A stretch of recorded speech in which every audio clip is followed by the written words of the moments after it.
বিসমিল্লাহির রহমানির রহিম। আসসালামু আলাইকুম। আশা করছি সবাই খুব ভালো আছেন। ওয়ার্ডপ্রেস বাংলা টিউটোরিয়ালের সিরিজ ভিডিওতে আপনাদের সবাইকে আন্তরিকভাবে অভিনন্দন জানাচ্ছি। সো আজকের ভিডিওতে আমরা আলোচনা করব কিভাবে আপনারা আপনাদের ওয়ার্ডপ্রেসের ভিতরে যে মাল্টিমিডিয়া গুলো রয়েছে, যেমন ইমেজ, তো এই মাল্টিমিডিয়া গুলোকে কিভাবে অর্গানাইজড করতে পারেন সে বিষয়টা আমরা শিখাবো, এবং কিভাবে খুব সুন্দরভাবে, যেমন আমরা গত আগের ভিডিওতে দেখিয়েছিলাম একটা প্লাগইনের থ্রুতে আমরা কিভাবে গ্যালারি তৈরি করেছি। সো এখন সেরকমই আরেকটা প্লাগইন আপনাদেরকে দেখাবো, যেটার মাধ্যমে আপনারা আরো অর্গানাইজ করতে পারবেন আপনাদের এই ইমেজগুলোকে, বা বিভিন্ন ফোল্ডার আকারে খুব সুন্দরভাবে সাজিয়ে গুছিয়ে রাখতে পারবেন। তো সেটার জন্য আমরা যেটা করব সেটা হচ্ছে আমরা প্রথমে চলে যাব হচ্ছে গুগলে, এবং গুগলে গিয়ে আমরা লিখে সার্চ করব হচ্ছে real media plugin, organiser plugin. ঠিক আছে। সো এই যে প্রথমে দেখেন ওয়ার্ডপ্রেস রিয়েল মিডিয়া লাইব্রেরি, এই যে প্রথম যে প্লাগইনটা রয়েছে এই প্লাগইনটা। এরপরে দেখেন কোড ক্যানিয়নের একটা রয়েছে, এটা পেইড প্লাগইন। এরপরে আরো কিছু প্লাগইন রয়েছে যেগুলো খুব একটা ভালো রিভিউ নেই। তো আমরা প্রথম যেটা ওয়ার্ডপ্রেস থেকে বাই ডিফল্ট যেটা প্রোভাইড করছে সেই প্লাগইনটা আমরা আপনাদেরকে ব্যবহার দেখাবো।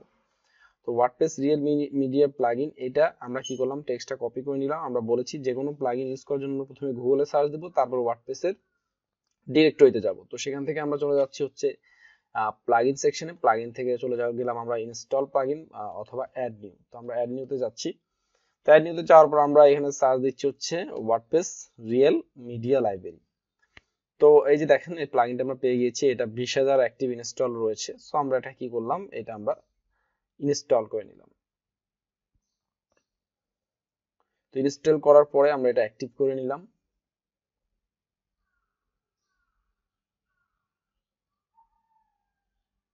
ওকে, অ্যাক্টিভ করার পর দেখেন এরা আমাদেরকে এদের প্রুফ যে ফিচার গুলো রয়েছে সেগুলো দেখাচ্ছে, এবং বলছে যে আপনারটা তো বেসিক প্ল্যানে রয়েছে, আপনি ফ্রি ভার্সন ইউজ করছেন, আপনি এটা পেইড করে নিতে পারেন। এটা প্রত্যেকটা প্লাগইন এটা করে, তাদের পেইড ভার্সনে আপনাকে নেওয়ার জন্য সে রিকমেন্ড করবে।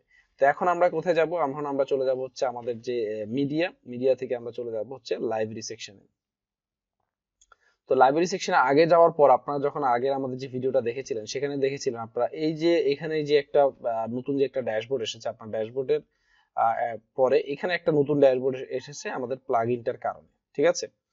সো আপনি এখন থেকে এই জায়গায় নতুন করে আপনার যে যে ফোল্ডার গুলো রয়েছে সেগুলোকে আপনি অর্গানাইজ করতে পারেন। তো এখানে দেখেন প্রথমে রয়েছে click to create a new folder, আপনি এখানে একটা ফোল্ডার ক্রিয়েট করতে পারবেন। হ্যাঁ, এখানে কালেকশন তৈরি করতে পারবেন, এবং এখানে সেটিংস অপশন রয়েছে। এখানে আপনি রেন্ডার করতে পারবেন, এখানে আপনি রিফ্রেশ করতে পারবেন, এখানে রিনেম করতে পারবেন, এখানে ডিলিট করতে পারবেন, এখানে উপর নিচে অ্যারেঞ্জ করতে পারবেন। এরপর আপনার এখানে কয়টা ইমেজ রয়েছে বা মাল্টিমিডিয়া রয়েছে, আপনার এখানে 24টা মাল্টিমিডিয়া রয়েছে, তারা অটোমেটিকলি দেখাচ্ছে। এবং এগুলো একটাও কি আনঅর্গানাইজড, এগুলো একটাও কি অর্গানাইজড করা নেই। ঠিক আছে। সো এখন আমি ধরা যাক আমি এখন ফোল্ডার করব। ঠিক আছে। সো আমি কি করছি, এখন ফোল্ডার করার জন্য আমি কি করলাম, প্রথমে একটা নিউ ফোল্ডার করছি আমি। তো নিউ ফোল্ডারে আমি নাম দিচ্ছি, আমি দিলাম হচ্ছে টেক ইমেজ। ঠিক আছে। সো আমি ফোল্ডারটার নাম দিলাম কি টেক ইমেজ। দেন আমি কি করলাম, ফোল্ডারটা তৈরি করে ফেললাম। ঠিক আছে। জাস্ট টেক ইমেজ লিখে এন্টার করলাম, আমার একটা নতুন ফোল্ডার হয়ে গেল। তো এই যে নতুন ফোল্ডারটা হলো, এখন এই ফোল্ডারের ভিতরে আমার এখানে তো অনেক মাল্টিমিডিয়া রয়েছে আমার ওয়েবসাইটের ভিতরে। তো এখানে কিছু কিছু রয়েছে আমার বিভিন্ন পোস্ট রিলেটেড, নিশ রিলেটেড, নিউজ রিলেটেড। তো আমি টেক রিলেটেড যে ইমেজগুলো রয়েছে, আচ্ছা, থেকে টেক রিলেটেড যে ইমেজগুলো রয়েছে সেই ইমেজগুলোকে আমি কি করব, একটা ফোল্ডারে আমি নিয়ে আসবো অর্গানাইজড করার জন্য। ঠিক আছে। তো সেটার জন্য আমরা যেটা করবো, এটা হচ্ছে যে বাল্ক সিলেকশন নামে একটা অপশন রয়েছে, আমরা এই অপশনটাতে ক্লিক করব। ক্লিক করার পর আমার এখানে আমার ব্লগের ভিতরে যে টেক রিলেটেড যে ইমেজগুলো রয়েছে আমি সেগুলো জাস্ট এখানে কি করলাম, সিলেক্ট করে দিলাম। হ্যাঁ। তো সেগুলো সিলেক্ট করে আমি কি করলাম, জাস্ট আমার এই যে এখানে যে ইমেজগুলো রয়েছে এগুলোকে আমি ধরে নিয়ে এসে 6টা ইমেজকে আমি নিয়ে এসে আমি কোথায় দিয়ে দিলাম, আমার এই যে টেক ইমেজ যে ফোল্ডারটা রয়েছে এই ফোল্ডারে আমি কি করলাম, মুভ করে দিলাম। কিন্তু একটা জিনিস খেয়াল রাখবেন, যখন আমি মুভ করছি আমার এগুলো কিন্তু আমার মিডিয়া লাইব্রেরি কিন্তু আমার প্রত্যেকটা ইমেজই রয়েছে, মিডিয়া লাইব্রেরি থেকে কিন্তু আমার ইমেজগুলো যায় নাই, কিন্তু এগুলো একটা ক্যাটাগরি হয়ে চলে আসলো কোথায়, আমার এখানে ফোল্ডার আকারে অর্গানাইজড হয়ে গেল। ঠিক আছে। তো এখন এটার সুবিধাটা কি, এই যে আমি যে অর্গানাইজড করলাম, নতুন একটা ফোল্ডার ক্রিয়েট করলাম, সেখানে আমার টেক ইমেজগুলো নিয়ে আসলাম, সেটার সুবিধাটা কি এবার আমরা একটু সেটা দেখি। ওকে। সো আমরা চলে যাচ্ছি হচ্ছে পোস্টে, দেন আমরা হচ্ছে অ্যাড নিউ। হ্যাঁ, তো আমরা একটা পোস্ট দিচ্ছি হচ্ছে টেক নিউজ নিয়ে, আমরা একটা পোস্ট দিব। তো পোস্ট দেওয়ার পরে তো আমরা এখানে আমাদের কন্টেন্ট বা টেক্সট আমরা যেটাই লিখি না কেন, আমাদের টেক্সট বা আর্টিকেলটা আমরা লিখলাম। ঠিক আছে। লেখার পর আমি এখন ইমেজ ইউজ করব। তো ইমেজ ইউজ করার জন্য আমি কি করব, সচরাচর অ্যাড মিডিয়াতে যাব।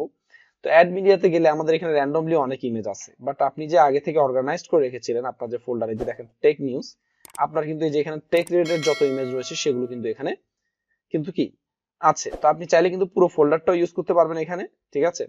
আবার চাইলে কিন্তু স্পেসিফিক কোনো কিন্তু ইমেজ আপনি এখান থেকে ইউজ করতে পারবেন। তো আমি এখান থেকে ধরা যাক আমার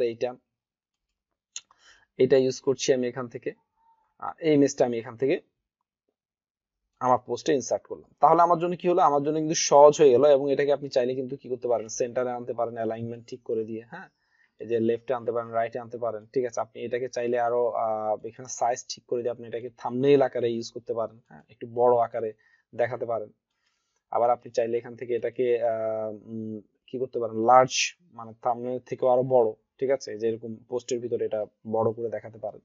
তো এই অর্গানাইজ করার মাধ্যমে শুধু মানে হেল্পটা কি হলো আপনার এখান থেকে, আপনি বেনিফিটটা কি, বেনিফিটটা পেলেন হচ্ছে আপনি যখন কোনো পোস্ট ক্রিয়েট করছেন আপনার ওয়ার্ডপ্রেসের ভিতরে, হয়তো আপনি 200 পোস্ট রেডি করে ফেলেছেন, এখন আপনি কোনো ইমেজ ইউজ করতে চাচ্ছেন বা কোনো পোস্টের ভিতরে কোনো একটা স্পেসিফিক কোনো ইমেজ বা স্পেসিফিক কোনো স্লাইডার ইউজ করার চিন্তা করছেন, তখন কিন্তু আপনাকে এত খুঁজতে হবে না পুরো আপনার 200-300 পোস্টের ইমেজগুলোকে। আপনি যদি অর্গানাইজ করে রাখেন আপনি কিন্তু খুব দ্রুত কিন্তু ইমেজ পেয়ে যাবেন।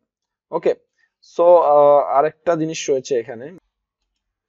এবার আসেন আপনি সেই অর্গানাইজড ফোল্ডার থেকেও আপনি চাইলে গ্যালারি তৈরি করতে পারবেন। সেটা কিভাবে, সেটার জন্য আমরা অ্যাড মিডিয়াতে যাব। অ্যাড মিডিয়াতে যাওয়ার পরে আমরা চলে যাব হচ্ছে আমাদের মিডিয়া লাইব্রেরিতে।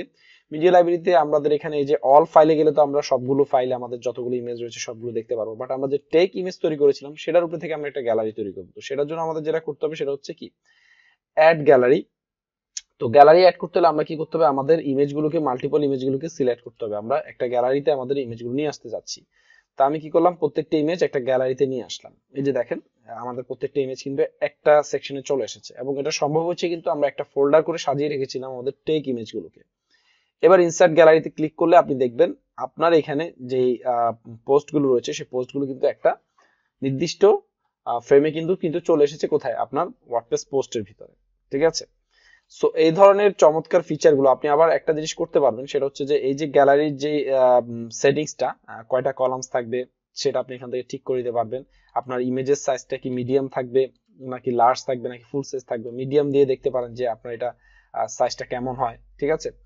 সো এরকম মাল্টিপল ফিচার গুলো আপনি তৈরি করতে পারবেন যখন আপনি আপনার ফোল্ডার গুলোকে, ওয়ার্ডপ্রেসের মিডিয়া গুলোকে আপনি অর্গানাইজ করে ফেলতে পারবেন। আর সেই অর্গানাইজ করার জন্য আপনি হেল্প নেবেন হচ্ছে রিয়েল মিডিয়া প্লাগইন।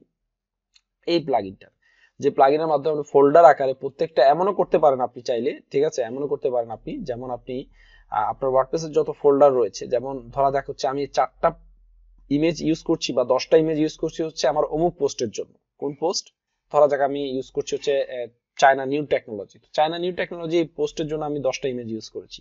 তো আপনি সেই চায়না নিউ টেকনোলজি দিয়ে একটা ফোল্ডার ক্রিয়েট করলেন, সেই 10টা ইমেজ সেটার ভিতর রাখলেন, ঠিক আছে। তো এক্ষেত্রে একটা ফ্যাসিলিটিস হলো আপনি পরবর্তীতে যখন ইমেজের এসইও করবেন তখন আপনার জন্য এটা হেল্পফুল হবে। আপনি বুঝতে পারবেন যে কোন ইমেজের জন্য আপনি কোন ইমেজটা ইউজ করেছিলেন কোন পোস্টের জন্য, অথবা কোনো সময় বাই ডিফল্ট আপনার যদি ওয়ার্ডপ্রেস থেকে আপনার ইমেজটা ডিলিট হয়ে যায় বা আপনার পোস্টটা ডিলিট হয়ে যায়, সেক্ষেত্রে আপনি বুঝতে পারবেন যে পরবর্তীতে আপনি কোন পোস্টের জন্য আপনি কতগুলো ইমেজ ইউজ করেছিলেন এবং সেই ইমেজগুলো কি কি। হ্যাঁ, আপনার সেটা রিকভার করার চান্স থাকে। যেমন আমরা যদি ওয়ার্ডপ্রেসে ভুলে যদি কোনো পোস্ট ডিলিট করে দিই, তো সেক্ষেত্রে আমাদের মনে থাকে না যে আসলে আমরা সেই সেই পোস্টের ভিতরে আমরা কতগুলো ইমেজ ইউজ করেছিলাম। বাট এভাবেও যদি আপনি অর্গানাইজ করে রাখেন আপনি কিন্তু সহজে বের করে ফেলতে পারবেন যে আপনি সেই পোস্টের জন্য মানে কয়টা ইমেজ আপনি ব্যবহার করেছিলেন। তো আশা করছি এই হেল্পটা আপনাদের বা এই ফিচারটা আপনাদের সবার কাজে আসবে। আর আমাদের এই ভিডিওটি ভালো লাগলে অবশ্যই ভিডিওতে একটি লাইক দিয়ে আপনাদের মূল্যবান মতামত জানাবেন। আর অবশ্যই আমাদের ডিজিটাল মার্কেটিং টেকনোলজি সম্পর্কিত লেটেস্ট ভিডিওগুলো পাওয়ার জন্য আমাদের চ্যানেলটি সাবস্ক্রাইব করে রাখবেন। সবাই ভালো থাকবেন, সুস্থ থাকবেন।